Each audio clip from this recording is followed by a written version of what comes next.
নমস্কার বন্ধুরা, সুস্বাদে তোমাদের সবাইকে স্বাগত। আজ আমি তোমাদের সাথে সম্পূর্ণ নিরামিষ ধাবা স্টাইলে বানানো চানা মশলার রেসিপি শেয়ার করব। যদিও ধাবাতে সেরকমভাবে চানা মশলা নিরামিষ তৈরি করা হয় না, তবুও আমি এখানে চেষ্টা করেছি কিভাবে ধাবা স্টাইলের চানা মশলাটা সম্পূর্ণ নিরামিষভাবে তৈরি করা যায়। তো চলো দেখে নিই আমার আজকের রেসিপিটা। তো এটা বানানোর জন্য দেখো, প্রথমেই আমি এখানে কাবুলি ছোলা নিয়ে নিয়েছি। এই ছোলাটা আমি 5 থেকে 6 ঘন্টা মতো জলে ভিজিয়ে রেখেছিলাম। এবার এই ছোলাটা সেদ্ধ করে নিতে হবে। তো তার জন্য একটা কুকারের মধ্যে আমি বেশ কিছুটা পরিমাণ জল নিয়ে নিয়েছি। এবার এর মধ্যে সমস্ত ছোলাটা দিয়ে দিলাম। এবার এটার ঢাকাটা লাগিয়ে মিডিয়াম ফ্লেমে আমি 8 থেকে 10টা হুইসেল দিয়ে নেব। তো এবার এটার জন্য একটা রোস্টেড মশলা তৈরি করে নিতে হবে। তার জন্য কড়ার মধ্যে নিয়ে নিলাম শুকনো লঙ্কা, দারচিনি, এলাচ, লবঙ্গ আর কয়েকটা বড় এলাচের দানা নিয়ে নিয়েছি। আর এটার খোসাটা আমি ফেলে দিয়েছি। এবার এর মধ্যে গোটা জিরে, মৌরি, গোটা ধনে আর সামান্য একটু জায়ফল দিয়ে দিলাম। এই সমস্ত মশলাগুলো নিয়ে এটা মিনিট দুয়েক মতো মাঝারি আঁচে নাড়াচাড়া করে নেব। মিনিট দুয়েক পরই দেখবে এটার থেকে বেশ একটা সুগন্ধ বের হয়ে এসেছে। তখন এবার গ্যাসের ফ্লেমটা আমি বন্ধ করে দিয়ে এটাকে ঠান্ডা করে নেব।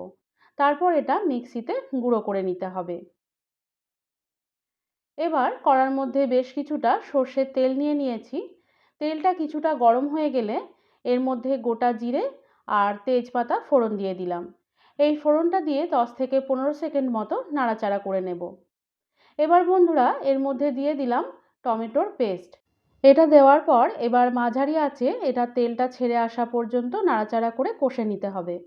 তো বন্ধুরা তোমরা দেখলে টমেটো পেস্টটা দেওয়ার সময় আমার কিন্তু ক্যামেরাটা বিশেষ কারণবশত অফ হয়ে গেছিলো, তাই ভিডিওটা আমি শ্যুট করতে পারিনি। তো দেখো টমেটোটার থেকে বেশ কিছুটা কিন্তু তেল ছেড়ে এসেছে।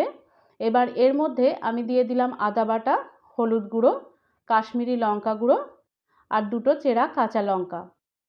এই সমস্ত মশলাগুলো দিয়ে আবারও এটা আমি ভালো করে কষে নেব।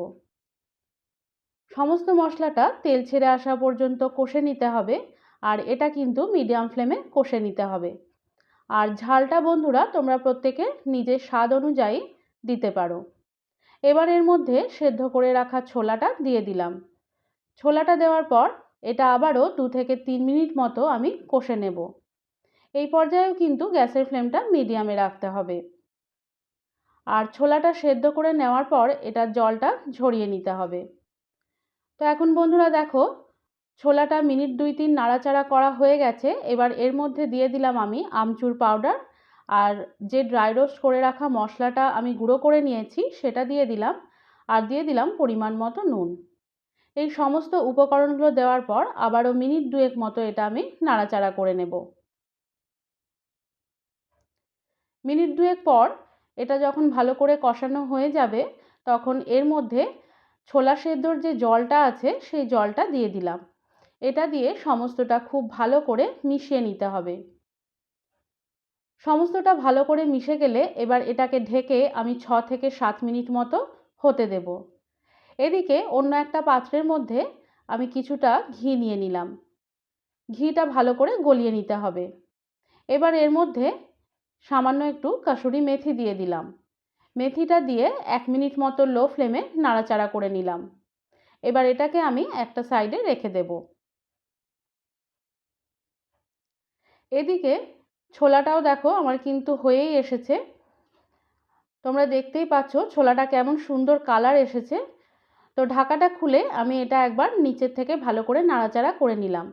এরপর গ্যাসের ফ্লেমটা বন্ধ করে দিয়ে তারপর এর মধ্যে ঘি আর কাসুরি মেথির মিশ্রণটা দিয়ে দিলাম।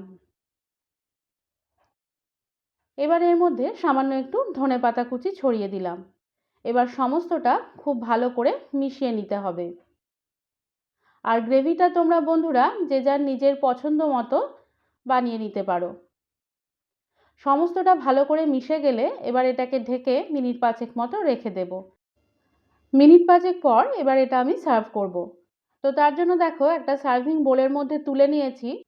তো সম্পূর্ণ নিরামিষভাবে তৈরি ধাবা স্টাইলে বানানো এই চানা মশলাটা দেখতে যতটা সুন্দর হয়েছে খেতেও ঠিক এটা ততটাই সুন্দর হয়। যে কোনো রকমের রুটি, পরোটা, নান, কুলচা অথবা ফ্রাইড রাইস বা পোলাওয়ের সাথেও তোমরা এটা সার্ভ করতে পারো। আর আমার আজকের রেসিপি যদি তোমাদের ভালো লাগে তাহলে একটা লাইক, শেয়ার, কমেন্ট করার সাথে সাথে আমার চ্যানেলটিকে সাবস্ক্রাইব করে বেল আইকনটি ক্লিক করারও অনুরোধ জানালাম। সকলে সুস্থ থেকো।